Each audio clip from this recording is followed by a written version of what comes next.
Yo, what up mga kapatid? Anong balita sa inyo at anong balita sa atin? Sa video na pala to mga brad, ay pinaghahandaan at pinag-uusapan namin ang gaganapin naming feeding program mga brad. At ang school na pagdadausan pala namin mga brad ay sa Biba Elementary School. Dito lang din po yan sa aming barangay mga brad. At nung nailista na lahat ni Advisor Syrie ang mga dapat bilhin mga brad, ay agad-agad kaming lumakad pagkatapos ng aming meeting mga brad. Dahil medyo marami-rami ang ating ipapamalengke at baka kami ay kulangin sa oras mga brad. Dahil kinabukasan ay ang araw ng feeding program mga brad. At ang budget pala namin sa pamamalengke mga brad ay humigit kumulang 1,007 million.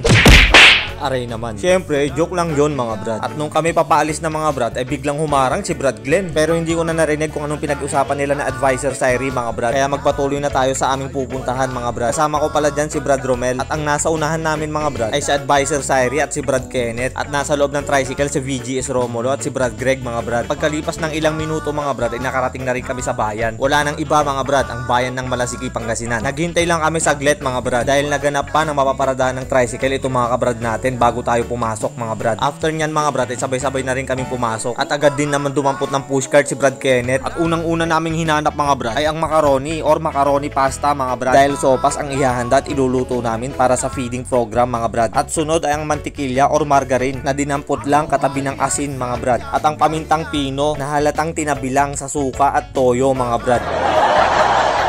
At ang 1 litrong patis ni Brad Greg. Bali yung mga ibang kakailanganin pala namin mga brad ay wala dito sa grocery. Kaya pagkatapos namin dito mga brad ay didiretso kami sa loob ng palengke. Ayun at dumampot na rin si Brad Teng na tulad niyang masarap mga brad, ang magic sarap. Ay mas malunguha nga mo ha?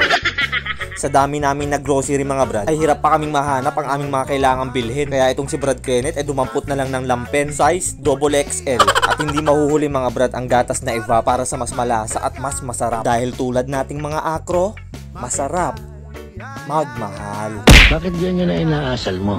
Ano bang drama mo sa buhay? Hindi, wag nyo nalang pansinin mga brad. At sa lagay na to mga brad ay umakyat na kami sa second floor dahil tapos na kami para sa mga iluluto at mga pangrikado mga brad. Ayun at medyo sumobra si Brad Greg. At heto pala yung mga iba nating kakailanganin, ang styro cups at plastic spoon mga brad. Ayan at kanya-kanya sila ng dampot mga brad dahil madami-dami din ang ating kailangan. At may pasobra at sinobra na din talaga namin mga brad dahil mahirap na baka magkulang dahil baka magaya tayo kay Brad Teng. At pagkatapos namin makuha lahat ng kailangan namin sa taas mga brad ay bumaba na kami dahil nakapila na si Advisor Syrie. Heto at pinapunch na isa-isa sa counter mga brad ang aming mga pinamili para sa gagamitin kinabukasan. At napansin namin mga brad na mukhang kukulangin ang 2 makaroning kinuha namin. Kaya agad-agad bumalik itong si Brad Teng para kumuha pa ng 1 bag mga brad. At pagkatapos namin dito sa grocery mga brad ay dumiretso pa kami dito sa loob ng palengke dahil dito yung mga ibang kailangan namin mga brad. Tulad nitong itlog ng pugo mga brad. Bali 800 pieces pala na itlog ng pugo ang kailangan namin mga brad. Dahil tig 2 piraso ang ilalagay namin mga brad sa bawat baso. At sa kabutihang palad mga brad ay may naabutan pa kami. At ang sunod naming bibilhin mga brad ay ang mga gulay-gulay na medyo may kataasan ng presyo mga brad. Bali si Brad Greg na lang din ang tumantya niyan mga brad dahil siya rin naman ang kusinero at magluluto mga brad. At salamat na din kay ate na tendera ng gulay dahil dinagdagan niya yung celery or kinchay mga brad na pinamili namin. At bumili na rin pala kami ng munggo mga brad para ulamin namin bukas ang tanghalian. At nung kami matapos mamalengke mga brad ay oras na para umuwi. Pero bago namin lisanin ang palengke mga brad ay binalikan muna namin ang aming mga pinamili sa grocery. Ayan at madilim na nang kami matapos mamalengke mga brad. At dito ay pauwi na kami mga brad. Bali doon pala kami tutuloy sa aming headquarters dahil maghahapunan muna kami kasama ang iba nating kabrad. At pagbalik namin mga brad ay konting pahinga lang dahil maghahanda pa tayo para sa lulutuin ni Brad Greg panghapunan mga brad. At dito ay nagsiga na rin pala ng apoy itong mga brad natin dahil maglalaga na sila ng itlog ng pugo mga brad para bukas ng umaga ay babalatan na lang. O siya mga brad, abangan ng karugtong at part 2 ng video. Long live Alpaca Paro!